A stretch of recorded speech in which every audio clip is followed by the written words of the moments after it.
When Apple, NASDAQ, AAPL reported its financial results on May 1, the company announced that it had authorized a new $100 billion stock repurchase program. This move wasn't entirely unexpected, particularly given that Apple executives are on record in saying that the company's goal is to achieve a net cash neutral state. On top of that, Apple expects to complete its older $210 billion share repurchase program in the current quarter, so Apple was bound to authorize a new one. While the magnitude of this share repurchase program certainly seems to be driving a lot of enthusiasm among both investors and analysts alike, here's why. As somebody who regularly considers personally investing in Apple, I'm not excited by it.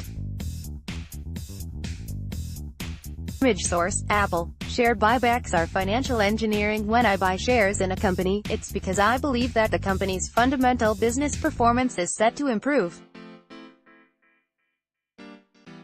This means that I have a lot of confidence that the company's revenue and operating income are set to grow significantly and consistently. Stock buybacks don't impact a company's fundamental business performance one bit.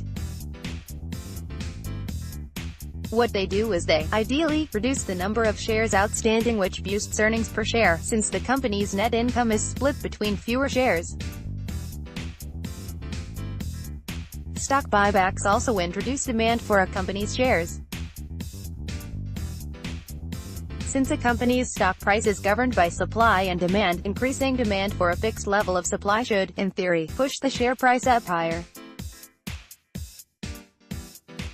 There's no denying that stock buybacks can be good for amplifying earnings per share as well as market demand for the stock, but I view these as nice perks. They're not going to affect my decision to buy or sell a stock. Here's what concerns me. Apple is a highly successful business that generates a tremendous amount of revenue and profits each year, but there's a potential crack in its armor that Apple's large share repurchase program can't distract me from. A large percentage of Apple's revenue, nearly 62% during fiscal year 2017, comes from sales of smartphones. Apple faces two major risks from that high dependence on the iPhone. The first is that the overall smartphone market seems to be contracting. IDC says that worldwide smartphone shipments dipped 2.9% in the fourth quarter of 2017, and the second is that the company faces increasing competitive pressure. During the first half of its current fiscal year, Apple seemed to manage both of these risks deftly, with unit shipments staying roughly flat in a slightly declining market and revenue growing by 14% thanks to significant iPhone average selling price increases. However, Apple's financial guidance for its coming quarter seems to indicate that iPhone unit shipments will be flat to slightly down, with any iPhone revenue growth coming from the average selling price bump. The main concern I have over the long term is the sustainability of iPhone revenue growth for Apple. Can it continue to drive enough average selling price or unit growth to push overall revenue up in the years ahead? I think that Apple's upcoming iPhone product cycle, which, frankly, should consist of much more competitive devices than the current cycle did as the company patches obvious competitive gaps, will go well, but things look really murky beyond that.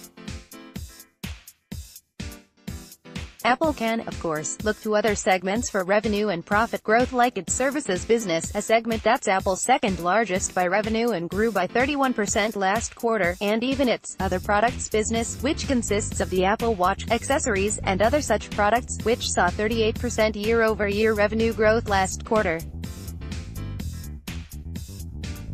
However, if Apple's iPhone business ultimately stops growing or even starts suffering from mild annual revenue declines, something that happened during the iPhone 6's product cycle and could happen again, then the growth in these other businesses could mean that Apple's business as a whole, and, potentially, its stock price, will stagnate.